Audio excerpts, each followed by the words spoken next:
Hi ಎಲ್ಲರಿಗೆ ನಮಸ್ಕಾರ. Welcome to Sana logs. ಬೆಳಗ್ಗೆ ನಾಷ್ಟಕ್ಕಾಗಿರ್ಬೋದು, ಲಂಚ್ ಬಾಕ್ಸಿಗೆ ಆಗಿರ್ಬೋದು, ಚಿತ್ರಾನ್ನ ತಿಂದು ಬೋರ್ ಆಗಿದ್ರಿ ಈ ರೀತಿಯಾಗಿ ಒಮ್ಮೆ ಡಿಫ್ರೆಂಟ್ ಆಗಿರೋ ಸೋಯಾಬೀನ್ ಚಿತ್ರಾನ್ನನ ಟ್ರೈ ಮಾಡಿ. ಇದು ಮಾಡೋದು ಕೂಡ ಅಷ್ಟೇ ಸುಲಭ ಆಗೋ ಅಷ್ಟೇ ಟೇಸ್ಟಿಯಾಗಿರುತ್ತೆ. ಬನ್ನಿ ಯಾವ ರೀತಿಯಾಗಿ ಮಾಡೋದು ನೋಡೋಣ.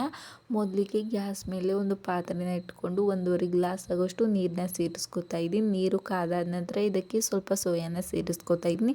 ನಾ ಇಲ್ಲಿ 3 ಜನಕ್ಕಾಗೋಷ್ಟು ಸೋಯಾನ ಸೇರಿಸ್ಕೊತಾ ಇದ್ದೀನಿ. ನಿಮ್ಗೆ ಎಷ್ಟು ಬೇಕೋ ಅಷ್ಟು ಸೋಯಾನ ಸೇರಿಸ್ಕೊಳ್ಳಿ. ಇವಾಗ ಗ್ಯಾಸ್ನ ಆಫ್ ಮಾಡಿ ಇದನ್ನ ಚೆನ್ನಾಗಿ ಮಿಕ್ಸ್ ಮಾಡಿ ಇದಕ್ಕೆ ಒಂದು ಪ್ಲೇಟ್ನ ಮುಚ್ಚಿ ಒಂದು 5ರಿಂದ 10 ನಿಮಿಷ ಇದನ್ನ ರೆಸ್ಟ್ ಮಾಡೋಕೆ ಇಡಿ. ಇವಾಗ ಇದೆಲ್ಲ ನೆಂದಿದೆ. ನೆಂದಾದ ತಕ್ಷಣ ಇದನ್ನು ಒಂದು 2-3 ಟೈಮ್ ತಣ್ಣೀರಲ್ಲಿ ಚೆನ್ನಾಗಿ ತೊಳೆಯೋದು ಬೇಕು. ಇದರಲ್ಲಿ ನೊರೆ ಅಂಶ ಇರುತ್ತೆ, ಅದೆಲ್ಲ ಹೋಗುತ್ತಾ. ಅದಾದ ತಕ್ಷಣ ಇದನ್ನ ಸೈಡಿಗೆ ಎತ್ತಿಡಿ. ಇದಕ್ಕೆ ಇವಾಗ ಚಿಕ್ಕದಾಗಿ ಗ್ಯಾಸ್ ಮೇಲೆ ಒಂದು ಪಾತ್ರೆನ ಇಟ್ಕೊಂಡು 2.5 ಟೇಬಲ್ ಸ್ಪೂನ್ ಎಣ್ಣೆ ಸೇರಿಸ್ಕೊತಾ ಇದ್ದೀನಿ. ಎಣ್ಣೆ ಕಾದಾದ ನಂತರ ಜೀರಿಗೆ ಸಾಸಿವೆ ಕೂಡ ಸೇರಿಸ್ಕೊತಾ ಇದ್ದೀನಿ. ನಿಮಗೆ ಬೇಕಿದ್ರೆ ಸ್ವಲ್ಪ ಕಡಲೆಬೇಳೆ ಶೇಂಗಾ ಕೂಡ ಸೇರಿಸ್ಕೋಬೋದು. ನಾನೇನಿಲ್ಲಿ ಸೇರಿಸ್ಕೊಂಡಿಲ್ಲ. ಒಂದು 4 ಹಸಿಮೆಣ್ಸಿಕಾಯಿನ ಉದ್ದುದಾಗಿ ಹೆಚ್ಚಿ ಸೇರಿಸ್ಕೊಡ್ತಾ ಇದ್ದೀನಿ. ನೀವು ಎಷ್ಟು ಖಾರ ಬೇಕೋ ಅಷ್ಟು ನೋಡಿ ಹಸಿಮೆಣ್ಸಿಕಾಯಿನ ಸೇರಿಸ್ಕೊಳ್ಳಿ. ಒಂದು ಉದ್ದುದಾಗಿ ಹೆಚ್ಚಿರೋ ಈರುಳ್ಳಿ ಕೂಡ ಸೇರಿಸ್ಕೊತಾ ಇದ್ದೀನಿ. ಈರುಳ್ಳಿ ಅಷ್ಟೇ ಹಸಿ ವಾಸನೆ ಹೋಗೋದನ್ನು ಚೆನ್ನಾಗಿ ಇದನ್ನ ಫ್ರೈ ಮಾಡ್ಕೋಬೇಕು. ಇವಾಗ ಇದು ಫ್ರೈ ಆಗಿದೆ. ಇದಕ್ಕೆ ಒಂದು ಟೊಮೆಟೊನ ಉದ್ದುದಾಗಿ ಹೆಚ್ಚಿ ಸೇರಿಸ್ಕೊತಾ ಇದ್ದೀನಿ. ಇದನ್ನು ಕೂಡ ಅಷ್ಟೇ ಮೆತ್ತಗಾಗೋವರೆಗೆ ಫ್ರೈ ಮಾಡ್ಕೋಬೇಕು. ಇವಾಗ ಇದೆಲ್ಲ ಫ್ರೈ ಆಗಿದೆ. ಆವಾಗ ಏನು ಬೇಯಿಸಿ ಎತ್ತಿಟ್ಕೊಂಡಿದ್ವಲ್ಲ ಸೋಯಾನ ಅದನ್ನ ಕೂಡ ಸೇರಿಸ್ಕೋಬೇಕು. ಅದೆಲ್ಲ ಸೇರಿಸ್ಕೊಂಡಿದ್ದಾದ ನಂತರ ಇನ್ನೊಮ್ಮೆ ಚೆನ್ನಾಗಿ ಮಿಕ್ಸ್ ಮಾಡ್ಕೋಬೇಕು. ಇದೆಲ್ಲ ಮಿಕ್ಸ್ ಆದಮೇಲೆ ಇದ್ರ ಮೇಲೆ ಒಂದು ಪ್ಲೇಟ್ನ ಮುಚ್ಚಿ ಒಂದು 2ರಿಂದ 3 ನಿಮಿಷ ಬೇಯಿಸೋಕ್ಕೆ ಬಿಡಬೇಕು. ಎಣ್ಣೆಯಲ್ಲಿ ಬೇಯೋದ್ರಿಂದ ಇದ್ರ ಟೇಸ್ಟ್ ಜಾಸ್ತಿ ಆಗಿದೆ. ಇವಾಗ ಒಂದು 2ರಿಂದ 3 ನಿಮಿಷ ಆಗಿದೆ.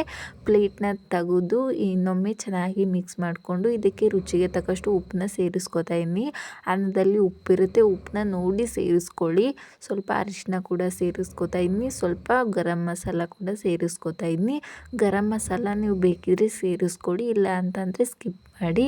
ಇನ್ನೊಮ್ಮೆ ಚೆನ್ನಾಗಿ ಮಿಕ್ಸ್ ಮಾಡ್ಕೋಬೇಕು. ಅಂದರೆ ಇದರಲ್ಲಿರೋ ಉಪ್ಪು ಹುಳಿ ಖಾರ ಎಲ್ಲ ಹಿಡ್ಕೋಬೇಕು. ಆ ರೀತಿಯಾಗಿ ಚೆನ್ನಾಗಿ ಮಿಕ್ಸ್ ಮಾಡ್ಕೋಬೇಕು. ಇದು ಮಿಕ್ಸ್ ಆದ ತಕ್ಷಣವೇ ಮೊದಲೇ ಮಾಡಿಟ್ಕೊಂಡಿರೋ ಅನ್ನನ ಸೇರಿಸ್ಕೊತಾ ಇದ್ದೀನಿ. ಕೊನೆಗೆ ಸ್ವಲ್ಪ ಕೊತ್ತಂಬರಿ ಸೊಪ್ಪನ್ನ ಸೇರಿಸ್ಕೊತಾ ಇದ್ದೀನಿ. ಇದೆಲ್ಲ ಸೇರಿಸ್ಕೊಂಡಿದ್ದಾದ ನಂತರ ಇನ್ನೊಮ್ಮೆ ಚೆನ್ನಾಗಿ ಮಿಕ್ಸ್ ಮಾಡ್ಕೋಬೇಕು.